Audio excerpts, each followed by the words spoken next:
Who would have ever thought that there would be a positive outcome due to inflation?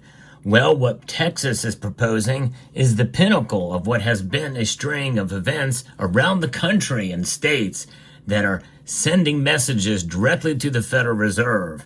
We're going to talk about this latest move and why it's the most important as it sends two middle fingers up to the Federal Reserve. Let's talk about it as we explore.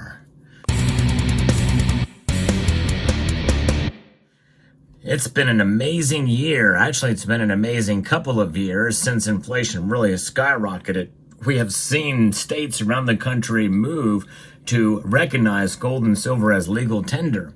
Well, for the first time, Texas is taking it yet another step further with a pair of bills that have been filed in the Texas House of Representatives that would create 100% backed gold and silver backed transactional currencies, according to the 10th Amendment Center. These bills would establish 100% backed gold and silver transactional currency. In other words, it's not just about taking coins like these and spending them or any kind of silver bullion that could be used and recognized as legal tender, but they would create their own. Yeah, this is pretty amazing. It would create a foundation for the people to undermine the Federal Reserve's monopoly on money. And these silver and gold transactional currency would serve as legal tender in the state of Texas, the Lone Star State. Representative Mark D'Orazio filed House Bill 1049 and House Bill 1056. The language in both bills is nearly identical, but they add the provisions to different sections of the Texas Code. Under the proposed law, the Texas Comptroller would issue gold and silver specie, in other words, coins, through the Texas Bullion Depository, and also establish gold and silver transactional currency defined as the representation of gold and silver specie and bullion held in the pooled depository account. So remember, the Texas Bullion Depository already exists, and I believe they were the first state to create such an entity, which sets the foundation for something like this. But can you imagine being able to get a coin that has been issued from the government of Texas? Now, let's think about this for a moment. Can you walk into a Texas business and spend one of these, an American Silver Eagle? Well, yes, you could. But what would it represent? Would it be $1 as denoted here on the reverse of the coin? Or would it be for the silver content? Well, likely it would be the silver content. And hopefully businesses by then, if they're going to accept these silver coins, they would indeed recognize the spot price of silver at the time and make the transaction according to what the spot price of silver is at the time. So that's one example of how it could work with U.S. coins of various different denominations and styles. But nonetheless, what about their own coins? Well, that's going to be another question. What would happen? Well, the answer may lie in what South Africa has done. South Africa created the very first 1 ounce gold bullion coin back in 1967. This is a modern example of that coin, and it is indeed a coin, even though it has no denomination on it. The Kruger Rand essentially is the denomination, much like the Libertad, the denomination is the Libertad. And this gold Kruger Rand, well, it contains 1 ounce of fine gold based off of the market value. So therefore, it is essentially codified, I think, under the South African legislature, much like the silver Libertad and the gold Libertad and the gold coins are with the Mexican government. So this very well could be how, and the style, not necessarily the design, obviously, but how Texas may do it, where they won't put a denomination on it to compete with the dollar, and that they can still codify it as a coin with some sort of other designation, gold Texan or silver Texan, there's a number of different things that could be utilized to be able to denote it as a denomination based off of the weight of the metal. Pretty intriguing. Now, the depository would be required to hold enough gold and silver to back 100% the issued currency for this transactional currency. Now, how would that look? Would it be some sort of a gold foil note? Well, this is essentially the gold back And some say, well, that could probably possibly create a Texas goldback. Well, actually, this may actually compete with the Texas currency. That's maybe why they wouldn't do it. But these, you don't need the gold to back this because it is the gold. And the gold is in the actual note to the tune of 1/1000th of a troy ounce. And really, what makes this special is not necessarily the gold value, it's the exchange rate that's respected by businesses who participate in the program. It's a good model, but in reality, it is still dependent upon that exchange rate and people respecting that exchange rate. Notwithstanding, cash is still going to be used in Texas. That's not going away. It's only for people who participate in the program. And so they would have to create some sort of notes, apparently, that are backed by gold and silver. And will they do that? I don't know. But one thing they are going to do is they are going to issue debit cards to that effect. The depository would be required to hold enough gold and silver to back 100% of the issued currency. And it'll be very interesting to see what that currency looks like, by the way. And the gold and silver coins, what they're going to look like. Boy, I kind of hope this passes. As a collector, I'd like to get all of it. I'd like to get examples of the gold and the silver and the currency. It'd be a first for the United States since the greenback was initiated back in, I think, 1862 or 1863. Holders of gold and silver specie and currency would be able to use them as legal tender and payment of debt in the state of Texas. The gold and silver backed currency would be electronically transferable to another person.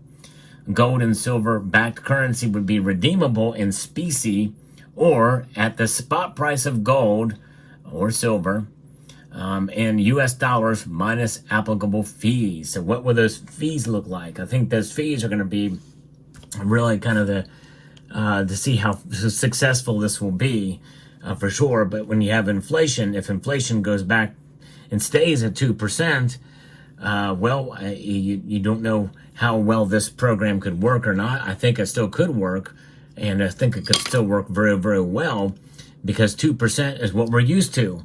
When people have gold and silver and it reacts in a sense in a different way than what the dollar does. The dollar is designed essentially as unsound money to keep going down. Gold and silver prices fluctuate, but mostly go up to match inflation. Not always, and it's not in tandem, but there's other market forces that play a role. But nonetheless, it's a way to protect against the dollar, even if you're playing in the market somewhat with the precious metal prices.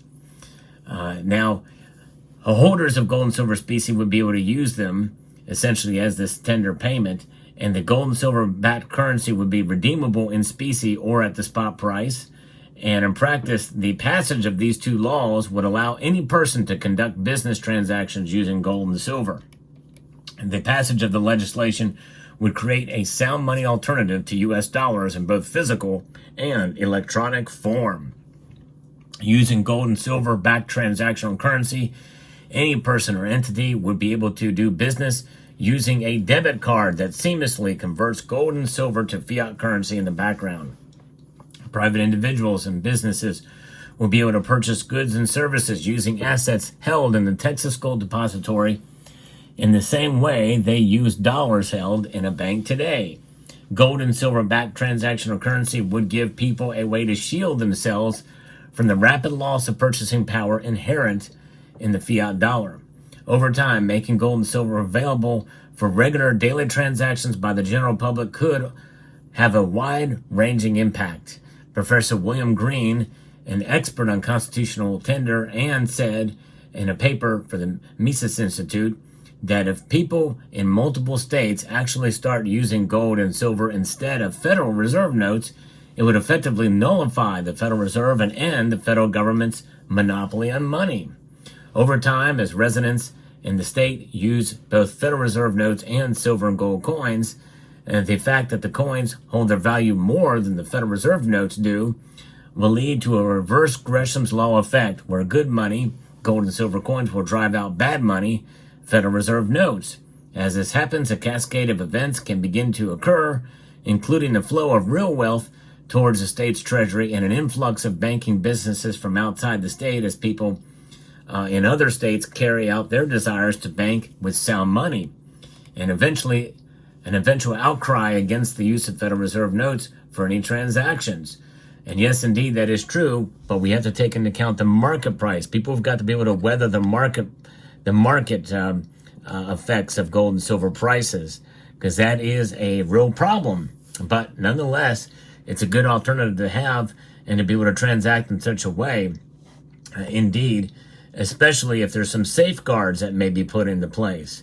And that very well could be something that should be considered in the legislation. So in other words, even if spot price falls dramatically, like let's say silver did recently, falling over $1 in one day, well, if you have your currency and you spend it within a certain amount of time, it will be based off of that market price.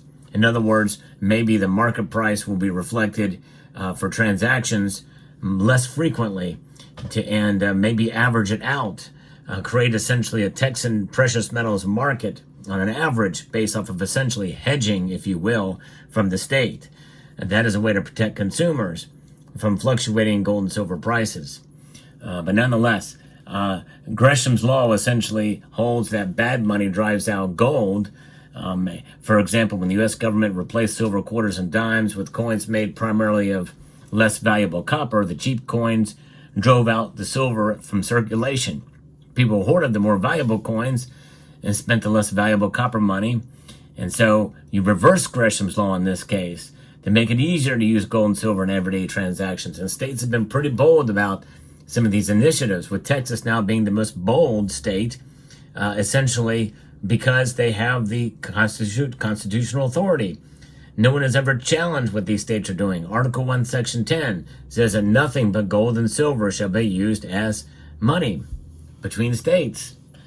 So the key to make it easier is to use gold and silver in everyday transactions. The reason bad money drives out good money is that governments put up barriers by using sound money to day-to-day life. It makes it more costly to spend gold and silver and incentivizes the hoarding of these metals. When you remove legal and tax barriers, you level the playing field and allow gold and silver to compete head-to-head with the Federal Reserve notes. On an even playing field, gold and silver beat fiat money every single time. In most states, debt and taxes must either get paid with Federal Reserve notes authorized by legal tender from Congress or with coins issued by the U.S. Treasury, very few of which have gold or silver in them. In Article 1, Section 10, no state shall make anything but gold and silver coin a tender in payment of debts. So now the creation of transactional gold and silver currency would take yet another step, the biggest step yet, and the biggest screw you to the federal government, up yours, and then which makes that constitutional requirement ignored for decades in every state, which why many people feel the Federal Reserve Act was unconstitutional. It goes directly against what the Federal Reserve, what the Constitution says. But really, they've been breaking the Constitution for a long time, even before that. But notwithstanding, here's another way to look at it. This, since the inception of the Federal Reserve Act on December the 23rd, 1913 to today, has lost about between 97 to 98, maybe even 99% of its value. Gold and silver, they've essentially maintained their value since then, and maybe even a little bit more, especially considering the movement of gold and silver this year. So that gives you an example exactly why. In fact, here's another example.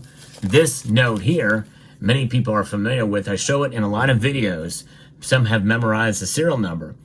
This is from Series 2017. We probably got it because these notes were printed up until the new administration. Probably got it a couple of years ago. And here is one of the new notes. And these $2 bills are not the same. You can even tell the one has been here. It's faded, or the color is a little not as bright. Contrast is not as bright. But this dollar is worth more when it was printed than this dollar is, to the tune of about 15, 16%, maybe even a little bit more.